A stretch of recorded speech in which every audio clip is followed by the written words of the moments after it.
Hello and welcome, Overwatch fans. We are here and we are live, the Indiana Esports Network, coming hot at ya. I'm FBI Tugboat, the man to my digital left, or right, I can never really get it right. Orbital, how are ya?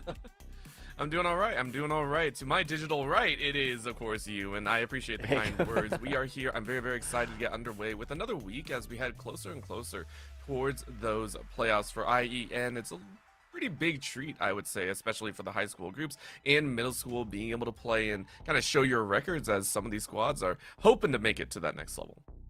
Oh yes, absolutely, absolutely. Here within the IEN, of course, everybody, all of these teams, going to have their focus on that postseason. Everybody getting in, but your seeding determined from the regular season performance. Excuse me. So yes, you get in, but if you get a really, really bad seed and you're facing against one of those top 1, 2, 3 seeds on in there, then you might only get one extra match into that postseason orbital. Let's talk about these two teams here on the day. We have Adams Central, those Flying Jets, sitting pretty at 3-2 right now, taking on Triton Central, those Tigers, 1-3 as of right now.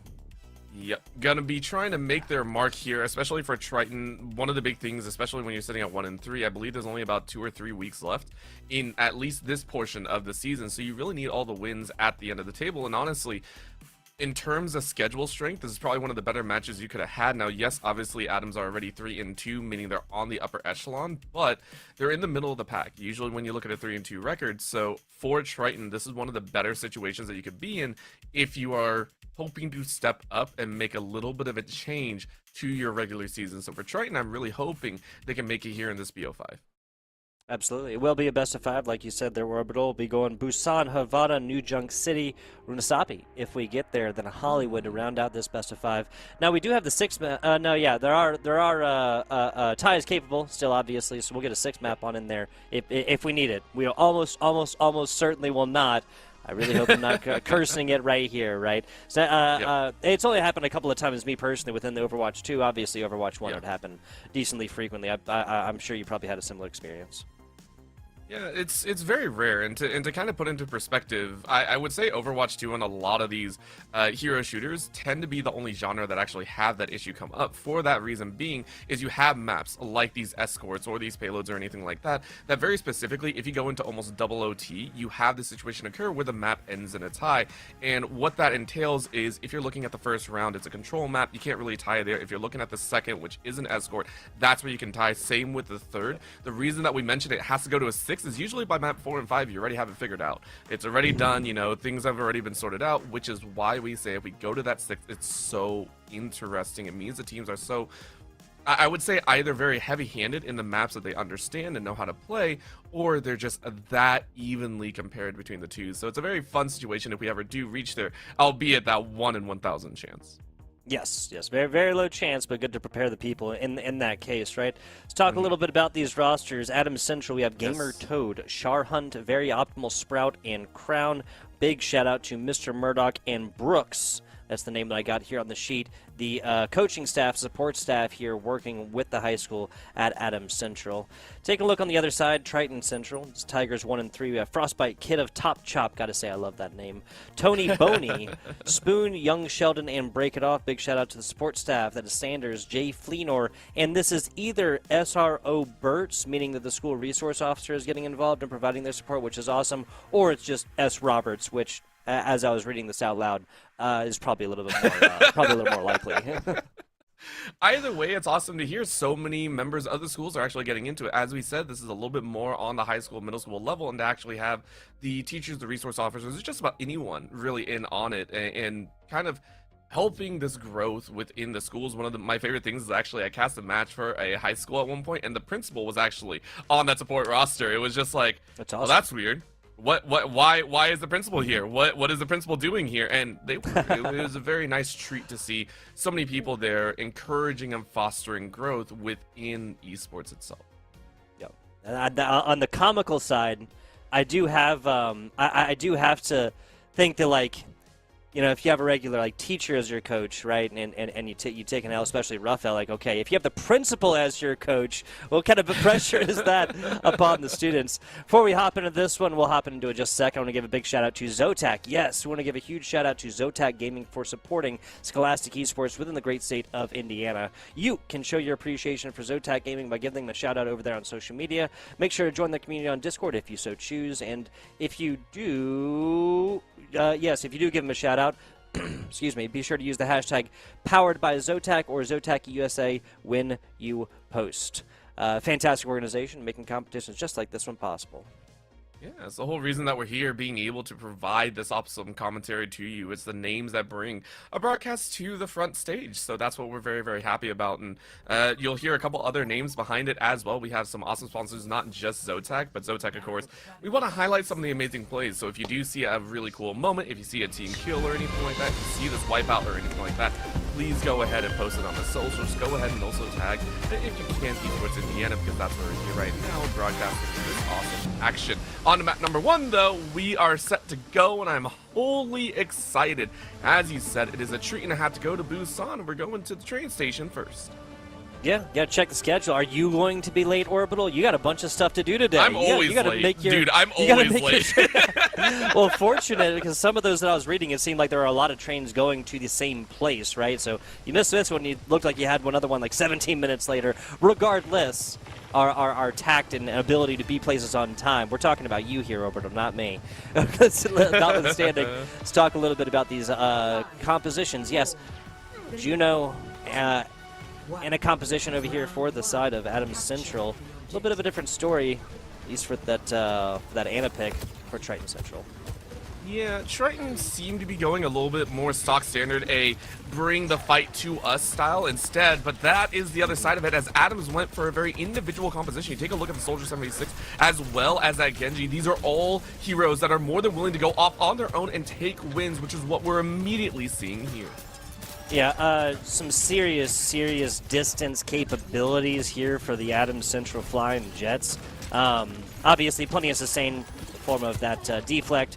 Able to get out, able to climb walls like you just saw there for the Genji on very optimal. And honestly, Triton Central just kind of needs to get out of this one. That's a fantastic pick. They're still going to have the Juno on board, but speaking of longer range healing capabilities, no Ashe on board, and that's a long walk back from point, Orbital. Yep, these staggered blows are starting to really kind of rough up Triton, as they aren't really able to, I would say, recollect themselves for a massive team fight, which is what they kind of need right now. Spoon is trying their best right now with the Sojourn, but you can see here they're playing a little bit frontline. They're trying to step up to the battle, but you always have to be worried about a Genji that's looking for that flank angle. If the flank can get there, it's going to be dangerous. That's going to be enough. Okay, Char Hunt takes down this Sojourn, a huge source of damage for the Triton Central. Tigers here going to be negated. Bastion left by themselves. We know how this one goes. Unfortunately, just taking out the back. Yeah, this Genji, this is literally what they excel upon doing. Like, we were going to try and maybe get away from this one, but again, I mean, I'd hate to sound like a broken record, Orbital, but this feels like a get out and regroup situation, and has been for a couple of minutes for Triton. Yep, one of the big things is, as I said before, you got to keep track of where very optimal is, and it looks like he actually got a good snipe off right there with the Cassidy now in play for Spoon, but to me, that's really what you're looking for, and with ultimates online here, Adams are more than ready to say, it doesn't matter if you find us out, we will still take you out. For Triton, this is going to be a difficult one to deal with overall. Cassidy out here. Get a little perspective of Gunny onto the Ashe, or onto the Ana, excuse me. It's a thankless job sometimes. Here comes the Nano Boost, finding a little bit of action. Slicing and dicing. Making mincemeat out of Will Clappin and Spoon. Looking for a little bit more on the backside, and runs out of ult, like literally as soon as they get there. You gotta turn around, you gotta help out your healers. Oh, it doesn't feel too good there, as Adams say. It doesn't matter if we have the ults or not, we are in control so far, and Adams are showing that there's a reason why they're currently 3-2. I have a feeling those 2 losses are very much in hand against the top dogs up there, because that was so controlled and clinical here for round 1. Really was.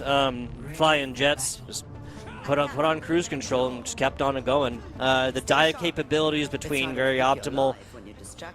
and Char Hunt have been amazing, and Jarvis has been sitting in the back and providing coverage and providing that backline support onto Gunny and onto Sprout 999 whenever they do need it. Now this is a different story. This is a little bit more longer range offense, and there is a very interesting pick. Will Clappin onto this. Spoon, I'm not against it. It was Widow before that I was saying, hey, not super against. I mean, this second map doesn't have super long like sidelines, but Ash, Widowmaker, both of them can find value. Yeah, I mean, if you do the right thing and you're able to find those picks, it's huge, but of course you need a little bit extra to shut down Very Optimal, who once again starts things off with a bang. Sights is able to get a little bit of damage down, but that's only on the Soldier 76. Jarvis is to fall. Your backline, though, is in such a destructive position. Spoon on 11 HP, no healing to come through for you as Gunny takes out Frostbiter. And Adams once again opening up control. Very Optimal in the front line, shredding through that tank. The DPS is here as they are optimal and claiming this point. You had to assume there'd be a little bit of like pushback onto the Pharah, right? I mean, they have a little bit of longer range capabilities with the Soldier 76, with Gunny onto this Ash. I'm not even against the Sigma by any means whatsoever, but like a full reset necessary here, definitely. Seismic slams across the middle. There's going to be a lot of AoE damage. Here comes a little bit of support from that Juno, trying to get in the back line. And this Sigma is just trying to get damage off the front while this is going down. Otherwise, ultimates are not.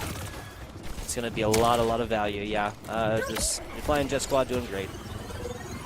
I really like how Adams are also rotating between a 3- and 4-man squadron, it feels like. Every so often they'll send Gunny, Jarvis, and Charhawk on a little mission. They'll allow Very Optimal to kind of do what they want and then Sprout in between. And it's leading into these pick situations where Triton are really not being able to kind of keep control of the situation, and that's what makes Control so much fun, in my opinion. There are so many ways to play it. There are so many ways to go offense and defense. You have to be able to flip between all of the different scripts right now. Adams, though, they are firing on all cylinders as it feels like they are just unchallenged right now, fighting off of the corridor. Sights is able to find one, though. Jarvis goes down once again, but we're watching Very Optimal. Are they going to be able to make something happen? Gunning is able to take away a little bit of that top shot utility.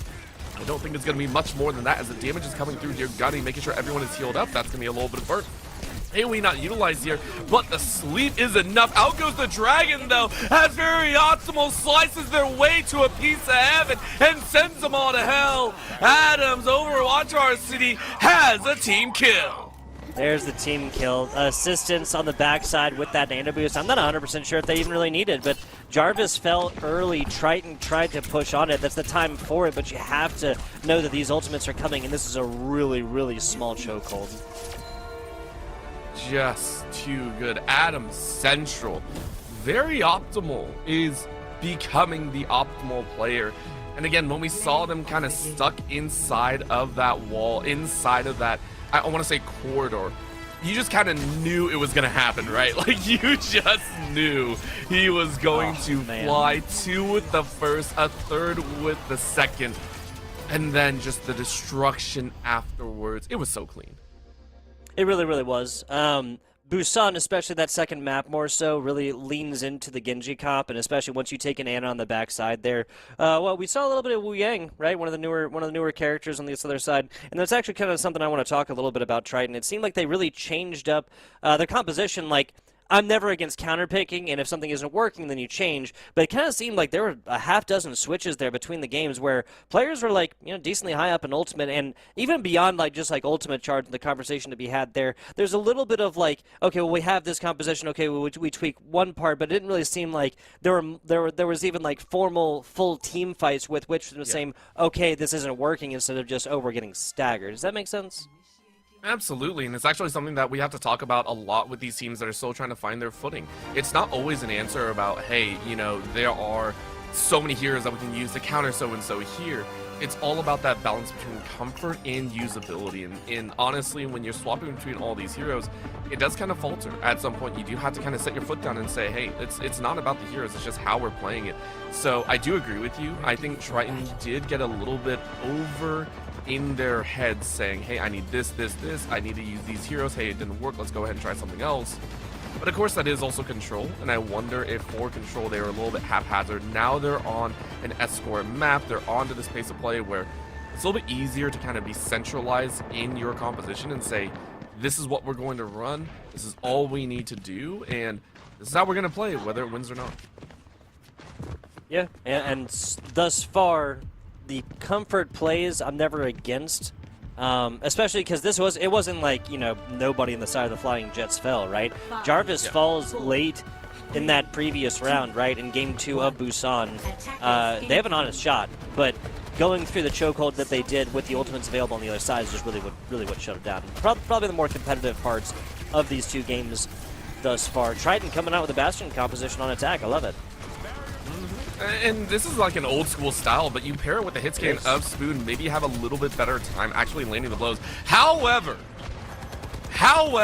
Ooh. Sprout had other words. That was an immediate snipe on the Frostbiter who melted on the spot. The Sigma ain't gonna be able to do too much. Pinched against the wall as Charhant is taking yet more lives. Nicely done. So the purple mixed with Very Optimal gets that burn onto the Mercy. She can't get away. There was a take onto Sprout afterwards. At least, you know, paid for their crime somewhat. But yeah. Alari finding value at distance like that, just going to be fantastic. Healer, you know, finding value at distance like that. See how this continues to go for Triton's offense here. The good news is that this open area in the front is much smaller of a chokehold than they previously fought at, and there's a lot of avenues on the sides as well that they can choose to go across if they do get pushed just a little bit too much. Sight's gonna be pushing just a little bit too far into that one as a Sigma by themselves. Yeah, and I wonder if for the Sigma it might be a chance to hold on to your own because Charhant has easy access now to the back line. A huge slam decimates the front line and forces the rest of Triton back. I was about to say, and you called it out perfectly, that Sigma went way too far into the front lines and lost the rest of their team, which led to Adam's Overwatch being able to very easily access those damage dealers. I like this. I like this from Spoon. It was Sprout earlier with longer range damage capabilities. Now it's going to be Spoon trying to find a head and click upon it. An early pick onto a squishy. I mean, there's really only a couple of options on the other side. We'll see how this continues to go. Take a look at the ultimates here for a second. We have Adam Central. Obviously, this Anna's glowing. Here comes the Nano Visor. It's actually kind of pushed out and now partially negated. That's a big headshot on the other side, so they're going to get nothing for this Nano Visor. Res does come in. There's the charge, and again, Sight on the Sigma is just getting a little bit too aggressive. Once this tank dies, it's just so much harder for the rest of your team to find any value when, you know, the focus of all this damage is not onto a tank that has a shield. Yeah, this is, again, very well timed by Adams. They have been so comfortable in their pacing. Frostbiter not trying to cover along the back line, but it only takes a little bit of time. Spoon, though, finds a great mark on the Jarvis. Are they going to be able to utilize this DPS down to fire forward? That payload hasn't moved a single inch, feels like, from before, but in their last minute, it seems to have yielded results. Big win for Triton here. Triton Central are going to try and push forward as fast as possible. Sight's doing their best, still standing in the front lines, but very low. No healers around, so you're on low HP. Battered against the wall, though. Spoon takes out Jarvis yet again. That staggering is working. Spoon, what a shot! Oh, the Spoon becomes the fork and more, but a big slam comes right back. And unfortunately, they stepped way too far forward. The knife cuts through them as Adam's Overwatch is able to answer back. Fantastic job there from Charhant. Just kind of I'll do it myself type mentality after Spoon found a couple right here. Now, 25 seconds. This should be enough time for them to hold as well, but Sight can push too far again as this Sigma, once again, fighting from the inside and not against, because that's a huge pick. Spoon onto Jarvis. See if you can get a little bit more. Out comes that Reinhardt just stepping up in the front lines, but Triton goes high. Are you going to catch anyone? Ah, you miss. It feels a little bit bad, but you might create some space. Very optimal, though. Say, I can snipe 2. That's 3 on the line. Make it 4 with Bob. A one-man wrecking crew, or a bot, if you will, as that is enough to secure the team kill and round 1. Yeah, fantastic stuff. Very optimal, showed what they can do normally. I'm not sure if we actually saw Bob sent in the previous Busan round. Obviously, they didn't play on that character the entire time either. But a fantastic utilization of this one. It's going to be a hop, skip, and a jump away from Adam Central taking a 2-0 lead. What is that? Oh, only 53 meters, barely around first turn. Yeah. Mm-hmm. Yeah, it's a tough one, and I will give props. Triton this time actually stuck with their guns. You were talking about that Widowmaker first Spoon. It was touched on a little bit, and then they swapped off at the beginning of the game, midway through their attacking round. They swapped back onto it and said, okay, this is how we're going to play, and that's what we're talking about when we say comfort will override meta versatility and everything like that. Stick with your guns, try your best with those heroes, and you might find a lot more success than you were expecting. So I like what we saw right there. From Triton, it just, again, was answered by Adams, who said, okay, you're going to play that long-range game, we can do the exact same. Yeah, and especially the characters with which they found value doing that same exact thing. I'm a little bit less so for Spoon on the Widow on defense, right? Because the whole idea on offense is that you can come out here, take a pick or two, especially two, right? And then switch to whatever else your team needs to go forth here, try and get this one done. Triton on the defense, they're happy with it. Yeah, I really don't see Adams faltering here as much. They're going ahead with their aggressive over-attacking style, bring out that Iron Fist as soon as possible. Look at side angle flank as well. Gunny is there, but very optimal said, I got the Genji, I got the speed, and I got the kill. Your backline can do nothing. Frostbiter tried to take out Charhunt and finds him, but unfortunately pushed a little bit too far, and this is going to allow Adams to step on up, push that payload already 15 meters. Okay, so healer and a tank down. Of course, Charhunt on that Doomfist will be back in just a second. But Spoon, if you can find another one right here, this might be the beginning of a beautiful hold. Stop dead in their tracks. This Genji getting very, very aggressive. Very optimal, actually, forced to come all the way back here and doesn't get away from this Moira. It's the Doomfist, a little bit of pressure now, but it's just going to be shots raining down from on high. Pinstripe kill feed is looking fashionable here. Orbital as each team is taking picks left and right. I like it. Again, Spoon is finding so much advantage here, has been getting so many free damage shots down that it's quite honestly surprising. But Gunny is finding the frontline tank, so they have to stop it very quickly. What a snipe, great shot. Jarvis is going to fall. Widow and Widow action is going to lend itself to Triton, but they have to hold it a little bit more. And with Jarvis down, it's a whole different story. Very optimal, able to find one more in the front line. That's 3 total. Triton Central, is anyone there to stop it? No, there is not. And Adams are able to claim game number 2. Flying Jets, flying high as of right now, 2-0 across the series, and they are staring down the barrel. One game away from, in fact, a 4-2 start here within the Indiana Esports Network. Let's take a look at this play of the game. Yeah, again, very optimal didn't play Ash like the entire time, but when they did, it was absolutely shut down plays, man. It's one that we called out earlier. That was the game ending for the defensive end. It was very, very powerful stuff, and we give credit where credit is due. Really, really well done to Adams. Again, a squad that we mentioned, yes, for Triton, they want to find victory and everything like that, but for Adams, they need this victory as well. They want to give themselves a better chance at making it to playoffs and have a better seeding. You were talking about that first, second, and third position. If one series is going to push you from third to second, that just means a much better opponent come the beginning of the playoffs. Yeah, and that's, again, we talked a little bit about this at the beginning of the broadcast, but obviously both of these teams really going to be focusing on that one. They're able to focus on this one. They're able to go forth and do these competitions thanks to organizations just like LANFest. Yes, this broadcast is part of LANFest's Scholastic Esports program, which is a program that supports this league and many others. Since it was launching, LANFest has delivered over 300 broadcasts to scholastic leagues in the states of Washington and Indiana. Now, we provide these broadcasts free of charge to those leagues, schools, and teams that we do cover. Generous donations do make this possible. Every $200 raised covers the operation cost for one regular season broadcast. And if you appreciate our work, we got a QR code right there for you. Donate today if you so choose. Appreciate you, LANFest. Let's hop back on into this one. Things that the Triton Central Tigers need to do here, Orbital, to kind of stave off some of the mistakes that happened in the previous 2 maps that led to those L's. Number 1, you got to track optimal. I don't know how you're gonna do it, especially because you're going on the Flashpoint. Flashpoint, basically a larger macro control map, I guess is the best way to put it. Very Optimal has had such versatility and strength in finding those corners, being able to find those angles to catch your backline out. I give credit where credit is due, though. Spoon had some amazing snipes. However, Widowmaker on Flashpoint is not exactly the best.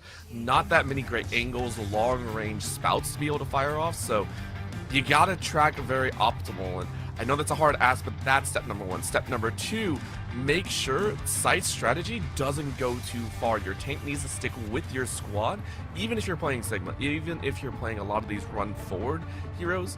I think you need to stay with the team and provide a very comprehensive and together-esque team to kind of shut things down. The Zarya, I think, is actually a very nice part of that one. So you go ahead, use that tether, use a lot of those AoE slows in there if you can, and be able to shut down Very Optimal, who is playing a Tracer of all things. Not against the Tracer on this map on New Junk City, but whatsoever. The thing that really interests me about Triton and these Tigers is the Mei Zarya composition, right? You get the Zarya super charged, then you put a wall onto a tank's back as they're backing up and just trying to get back with the rest of the team. Does two things. Obviously, it sections them off. Second, it stops any line of sight healing. Now, with Gunny on the other side, that should be a little bit of healing right over time there and a little bit of armor or whatnot, but will not be enough. We look at this tank Sharhunt, who's not able to get out. Very mobile, though. See how this one goes. Over the top, lot of support here for Spoon onto the Sojourn. Sends a couple of shots out across the bow, but not going to find Pater quite yet. Sharhunt, though, different story. Wu Yang is out of this one. Yep, and that's going to be difficult because Spoon was also found. As much as we were talking about Very Optimal, it's all about Jarvis on the Soldier 76 that has been powerful in the front to back. Another angle that we just don't really watch for, but it is providing that sustained DPS. So already first point here for Flashpoint is going Adam's way. They are on pace to go ahead and reach that 3-0 series score that they have been hunting for. Just first point right here, but I got to agree with you. A lot of damage actually onto this Wu Yang here early, and even more so when you know that the other team is playing this Doomfist, especially when you're on a character like Wu Yang, you really can't push a front line like that one, right? Kind of trying to stretch that healing line a little bit farther there, but it's just been minor mistakes thus far that really seem like they're catching in the craw of Triton Central.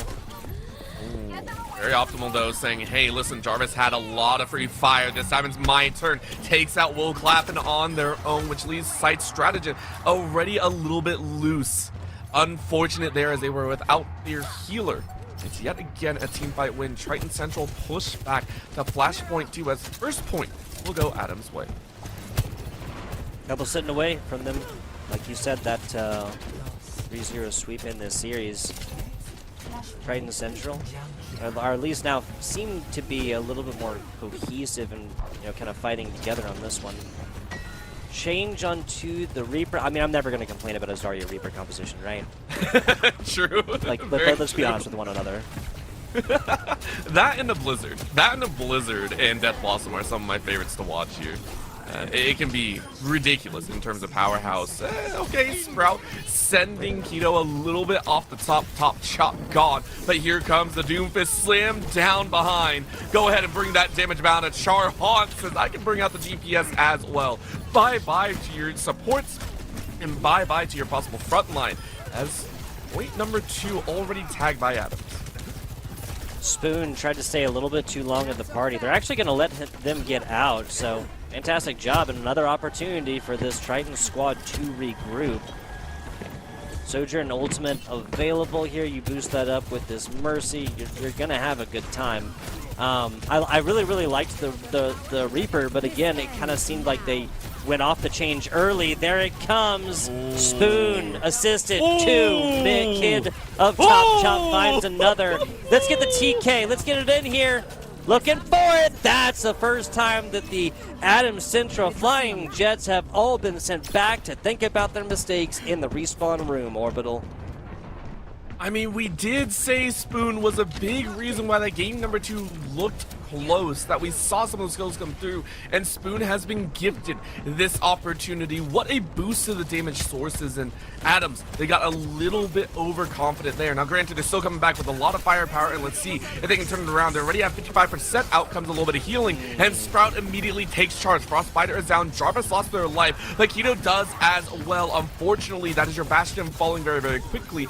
We'll see if they can do it one more time. Adams going ahead and wrecking shop here as Charhaunt takes out the other tank of the battlefield, and Charhaunt takes 3 in a row. So go ahead and answer back. It will be point 2 turn over yet again.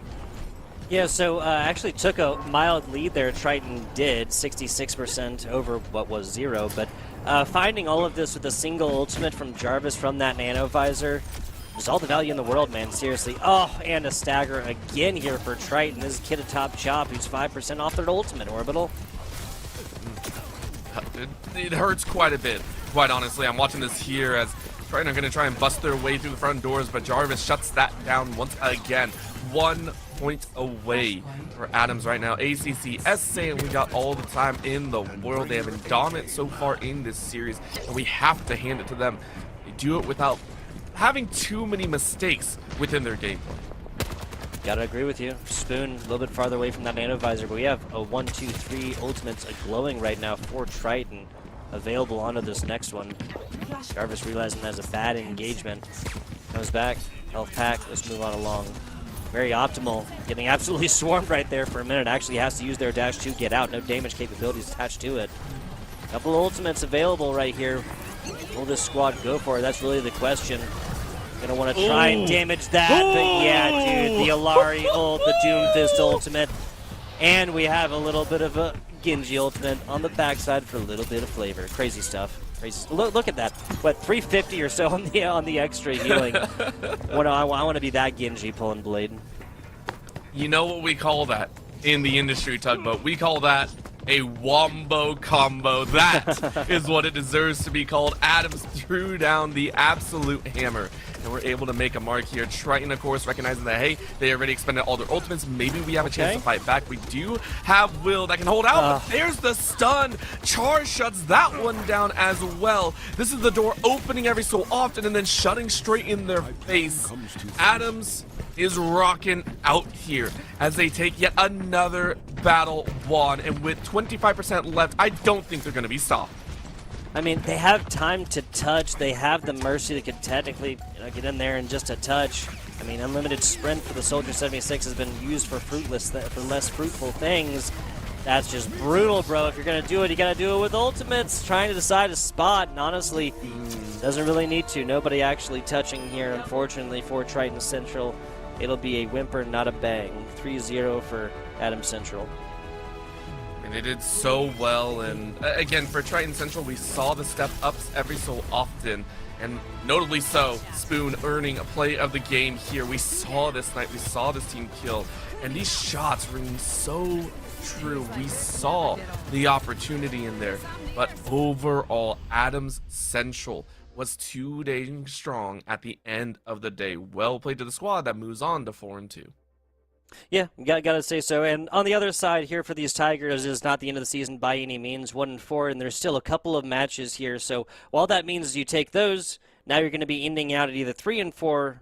Or yeah, so, excuse me. So what that means is you'll be ending out at like 3-4 or 4-4 if we go a full 8 weeks and two more matches, right? So not the end of the season by any means. And again, everybody makes it in the postseason just determines seeding. You really don't want to be one of those bottom seeded teams though that comes out here and is forced to play, number 1 seed, number 2 seed, or even number 3 seed in your first match. A big shout out to Adams Central.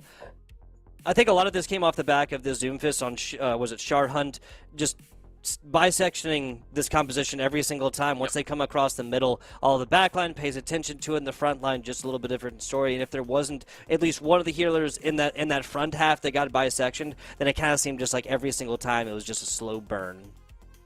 Not just that, it was also very optimal playing up to their name. In the game number 1 and game number 3, I think they really did excel whenever it was an offensive push. Very willing to dive into the back line, and losing your opponent really is what you're looking at. Losing the tail that the opponent places on you and being able to get those awesome flanks off. At one point, we actually saw them run out of ultimate and then just said, it's okay, I still got the kills in there. That's a very optimal Genji way of playing, in my opinion. No pun intended, of course. I think it was a well-rounded team that came together at the right time to take this series. Whenever you have a player that is able to go off by themselves, find value, and then get out as often as we saw the Genji play here today was, you're never going to be upset about that, right? Obviously, the game is about getting on point, taking the point, moving the point, taking points, off the King of the Hill, control, whatever you want to call it, type game modes. But when you're able to go off and just eliminate the other team in such a fashion, right? It's never going to bode poorly for you. Even if you're going out and you're just getting one pick every single time and dying, forcing this as a 4v4 where we have 2 healers, you guys don't. That's math and that even FBI Tugboat can do. I want to give a shout out here to LOS Portal. Yes, League OS Portal as one of our sponsors here at the IEN. Do you want to play esports in college? Well, now you can search for hundreds of collegiate esports programs at portal.leagueos.gg. How about I bring this over here so I'm not looking across so often? Scholarships exist for players, shoutcasters, and more. So list all of your talents. We have verified collegiate coaches that are searching the LOS portal right now to find various prospects and players. IEN students, you can sign in to manage your prospect profile where all of your stats automatically update match over match. And of course, the LOS portal is free. So don't miss your chance to get discovered. Visit portal.leagueos.gg and level up your future. Fantastic broadcast it has been, Orbital, but I do believe we have reached my least favorite part of any broadcast. That, of course, is the end. Do you have anything else for the good people about this previous match, about the games we watched, players, teams, anything else? No, it's just all about that comfort. And again, for all the teams that are currently playing, continue to improve. There's always another match in the future, and as long as you take something away from the match, you are doing something right. Yep. Whether it be improvement tips, confidence, or just plain warming up the fingers, it is up to you to decide what you can get from the match. And as long as you walk away with your head held high, I think you win at the end of the day. Very true. Very true. There are not winners and losers here at the IEN. There are winners and there are learners. That's what we always like to say, Orbital. I also want to give a huge shout out to Jaden, Connie, and Taylor. That's Mo out there producing away, making our jobs as casters that much easier. We very much appreciate it. That's going to be about it from me. That's going to be about it from Orbital. Appreciate you guys for watching. We will catch you. Oh, nope, excuse me. We have Fortnite. Yeah, excuse me. The next match is Fortnite, Wednesday, 11/12, 5 p.m. Eastern Standard. There's 3 different modes there as well, so really, however you like Fortnite, I think you can find it there. Again, that's tomorrow, 5 p.m. Eastern Standard Time. That's 2 p.m. here on the Pacific Coast on the West Coast. FBI Tugboat Orbital, appreciate you guys for watching. We will catch you on the flip side.